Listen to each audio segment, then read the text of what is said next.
Ang mga unang balita sa umagang ito. Department of Energy, pupulungin ang mga kinatawan ng oil company, consumer at transport group hinggil sa ipinato na 1% taripa sa langis. Tatlong miyembro ng EB Babes, sinabuyan ng kape dahil sa umunay away sa pila sa isang coffee shop sa Green Hills. Libo-libong tao mula sa iba't ibang panig ng bansa nakiisa sa Breast Awareness Campaign.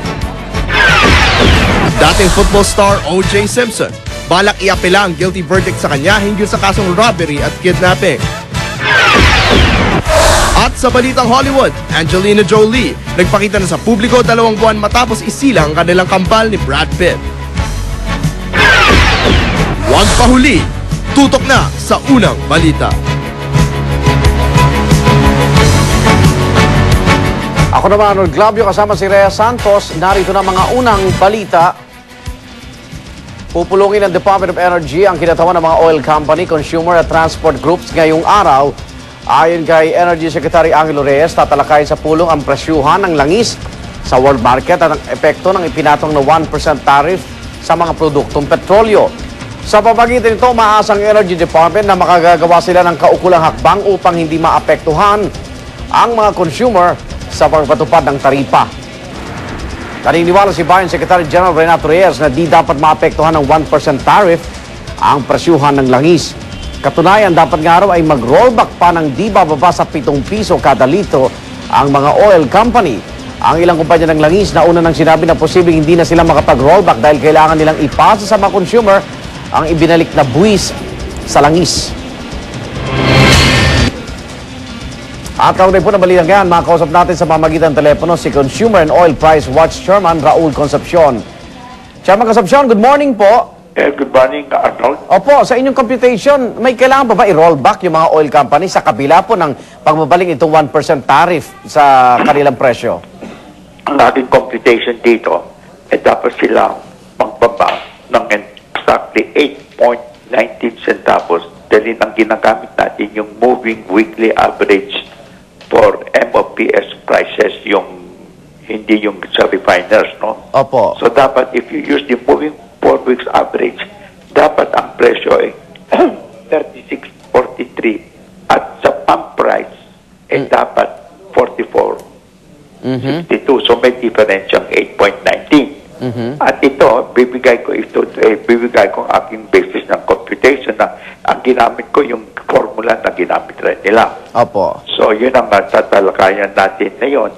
At ang magandang balita na yun, that the price of November delivered for NYMEX went down to 93.88.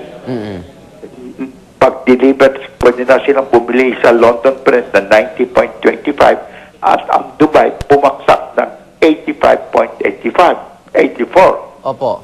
So gusto sabihin, the more reason there is for them to roll back. Now, ang sinasabi ko lang sa kanila, ito dapat sana na yon. Kung gusto nila every week up to the end of November, nakikita ko hindi tataas ang presyo, Opo. ibigay lang nilang inventaryo kung ano bang inventaryo ang halaga nila. Dahil kung pataas ang pagbili nila, then tatakapin natin. Pero yan datos, dapat i-transparent, ibigay sa Department of Energy kung anong inventaryo na yon nila at ang magkanong halaga at gano'ng katagal. Ibig sabihin, Chairman, kahit may 1% tariff ang petroleum products, dapat pa rin silang mag-rollback. Oo. Now, yung 1% tariff sinasabi nila, kinausap ko na sa Malacanang at pinaka-aralan yan. Gusto natin malaman at kung magkano ba talaga ang tarifa, the effect of the increase of the VAT by 1% sa presyo ng petrolyo, gasolina at diesel. At yan, malalaman rin natin na yung umaga at malalaman natin kung tama yung sinasabi nila o hindi. So dapat itong weekend nagkaroon ng rollback? Oo, we expect a rollback. Aha. May meeting yata ngayon, so aabangan siguro yung datos mo na yan, Chairman. I will be there. They asked the meeting at 9 o'clock, so I will be there. Sa palagay ko, bago mag-alas 12, magkakasundo na tayo. At least formula nila yung ginamit mo. Oo, yung formula. Kaya matutuloy ko. Ano pang masama na ginawa ko dito? Gagawin ko very transparent. Sabi mo, ito, ang sabi nyo, ganito ang gasolina, ganito ang crudo, ganito ang forex. Lahat ay tuturo ko lang sa kanila. Okay, Chairman, maraming salamat po. Abangan namin yung meeting mamaya sa petroleum products. Salamat po. Alright. Si Consumer and Oil Price Watch Chairman Raul Concepcion. Samantala, libu-libong tao ang nakilahok sa Breast Cancer Awareness Campaign itong linggo. Layo nila hindi lamang mapalaganap ang kaalaman ukol sa naturang sakit, kundi makalikom na rin ng pondo para sa mga biktima. Narito ang report ni Dano Tingkungko.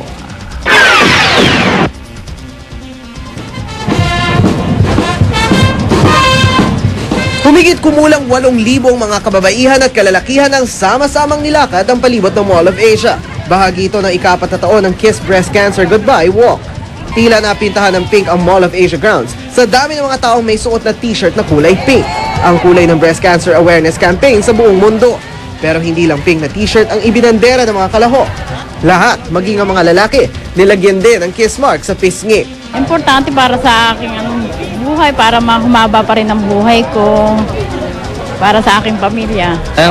Is part of kaya School activity. Pero anong gusto mong mag-gain mula dito, yung nakatulong ako sa gusto nilang ma-achieve.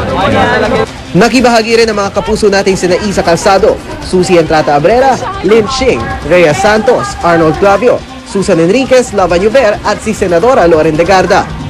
Napakahalaga na tayo ay maging vigilant sa ating health. Napakahalaga na tayo ay magpa-check up regularly bawat taon at napakahalaga na tulungan natin ang mga kababaihang walang pera, walang kamalayan, lalong-lalo sa mga probinsya dahil hindi nila manggagawin nila. I join things like this because I've lost somebody close to my heart because of breast cancer, my stepmom.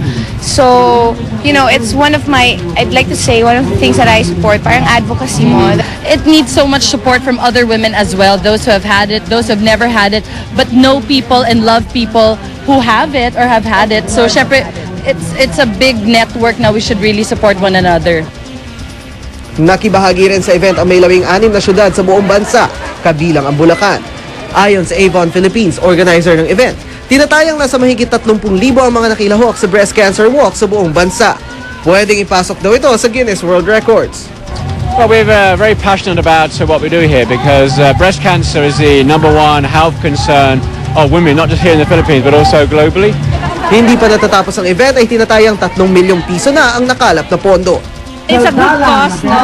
And this is the quarter that we're supporting the Avon. Makakatulong ito if there is awareness about breast cancer para ma-prevent ng mga, at an earlier stage, ma-prevent pa siya. Para sa unang balita, Dano Tingkongko reporting. Naging makulay ang pagdiriwang ng mga deboto ni Saint Therese of the Child Jesus ng Talulot Festival sa Pasay City kahapon. Bukod sa kasiyahan, layo ng pagtitipon na ipaalam sa mga Pilipino ang naging buhay ng santo na tinaguriang The Little Flower. Narito ang report ni Claire Delfin.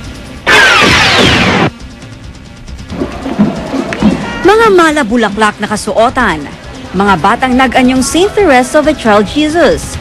Tampok sila sa Talulot Festival kahapon sa Pasay City.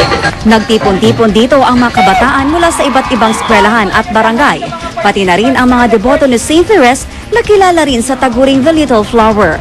Tampok din ang tagisan sa galing at indak na mga kabataan sa street dancing. Dito na rin nila ibinida ang makukulay at creative nilang costumes. Nagpakitang gilas din ang mga bata sa talento nila sa drum and lyre. Ayon sa simbahang Katoliko, higit sa kasiyahan, importante raw na makilala ng mga Pilipino si Saint Therese. Sa maikling buhay raw kasi nito na 26 na taon, na ipakita niya ang kalagahan ng pagmalasakit sa kapwa. Open times, hindi natin nakita ang meaning, kahulugan ng ating kahirapan. Ang buhay ni Saint Therese ay maraming mga kahirapan at pagmalasakit. Ang nakaiba sa atin at sa kay Saint Therese ay nakakita siya ng kahulugan sa kanyang pagmalasakit. It's a good reminder for us to start rethinking about the way we live our lives.